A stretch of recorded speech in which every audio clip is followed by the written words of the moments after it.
So, you think you know monsters. You've heard about dragons guarding treasure and werewolves howling at the moon. That's all fine and dandy. But let me tell you about something that makes those guys look like cute little pets. We're talking about a creature from the cold, dark waters of the north.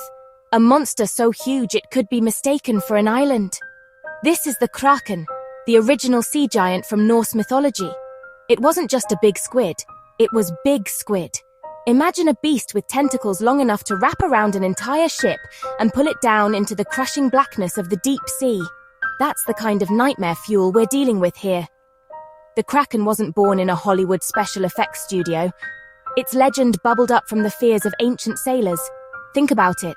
You're a Viking, out on the open ocean in a longship. The weather is terrible, the waves are massive, and you haven't seen land in weeks. Suddenly, the water starts to churn. Giant whirlpools appear out of nowhere. You see massive slimy arms rising from the depths, tipped with suckers the size of dinner plates. This wasn't just a story told around a campfire. For these mariners, the Kraken was a very real, very terrifying possibility lurking just beneath the surface, waiting for its next meal. These tales weren't just for scaring kids either. They were serious business. The Kraken was mentioned in actual historical texts, like the first edition of From 1735 by Carolus Linnaeus, a famous scientist. He classified it as a real animal. An Icelandic saga from the 13th century described two massive sea monsters. One of them, called the Hafgufa, is believed to be the original Kraken. It was said to be so gigantic that when it rose from the water, it looked like a chain of islands. Fishermen would get tricked, cast their nets, and then whoosh! The island would sink, taking them and their boats with it. The sheer size of this thing was what really captured people's imaginations. We're not talking about a creature that just snacks on a sailor or two. The legends say the Kraken was 1.5 miles wide.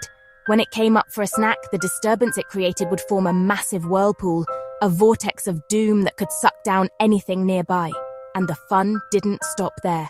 After it ate, the water around it would become cloudy and thick with its leftovers.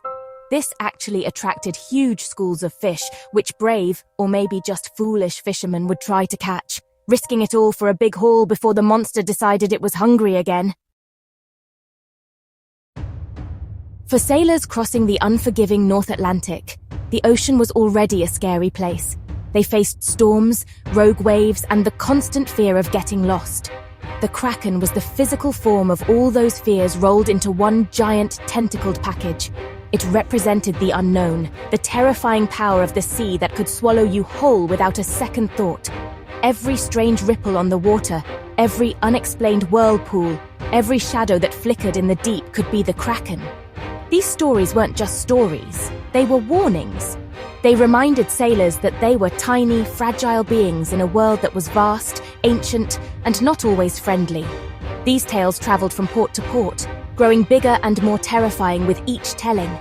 A sailor might swear he saw a tentacle as thick as a ship's mast.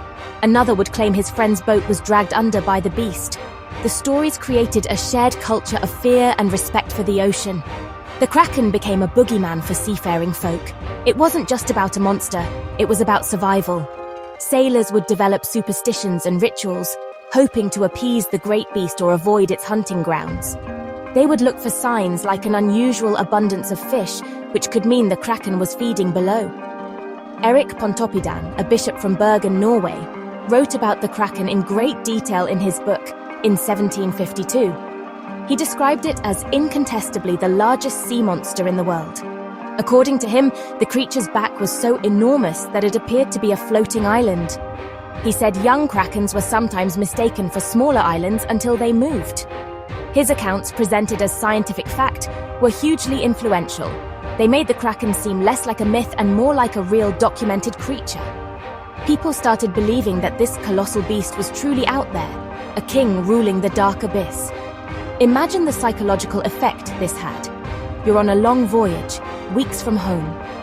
The ship creaks, the water is dark, and every night you hear stories about a monster that can pull your entire world into the sea. The fear was real.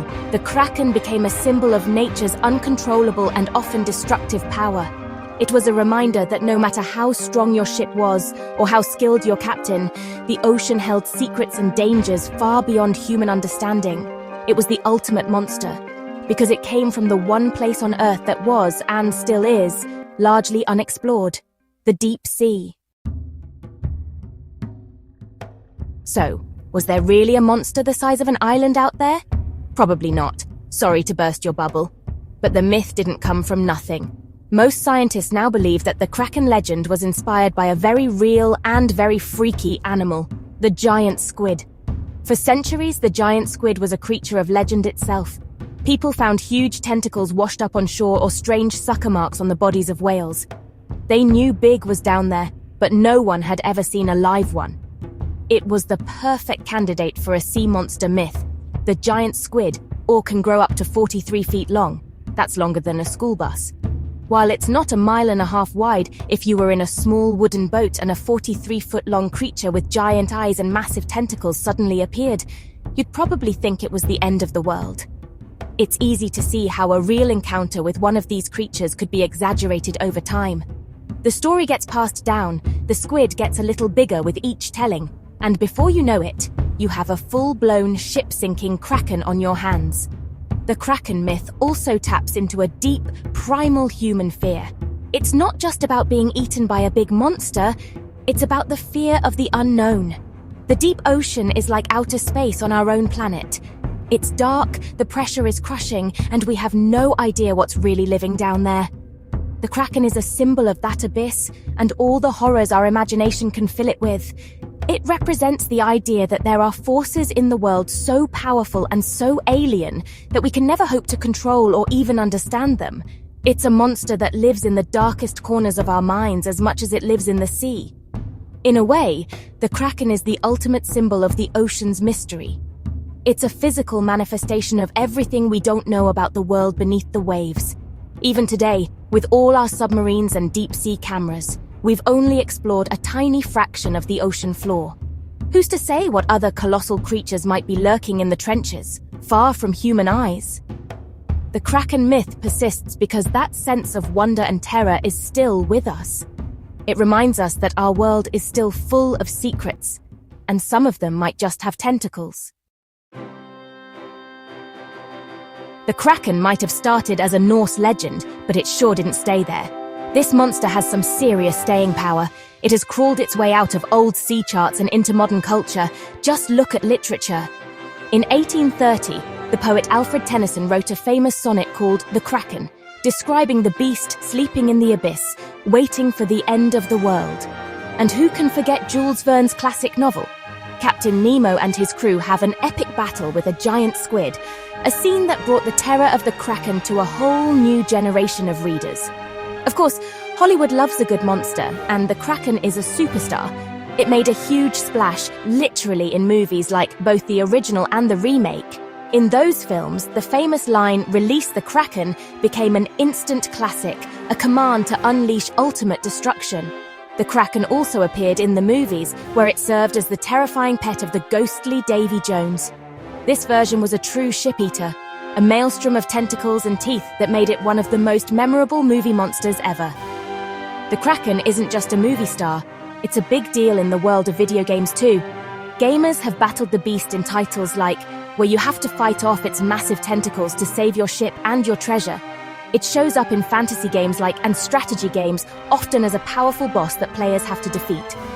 Even the professional hockey team in Seattle is named the Seattle Kraken, showing just how much this ancient monster has become a part of our modern world. It's a name that means power, mystery, and a whole lot of trouble. From an ancient Norse myth to a modern pop culture icon, the Kraken has had quite a journey. It's more than just a scary story. It's a legend that has evolved with us.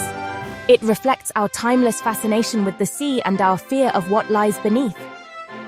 The Kraken reminds us that even in our high-tech world, there are still mysteries left to explore and monsters lurking in the depths of our imagination.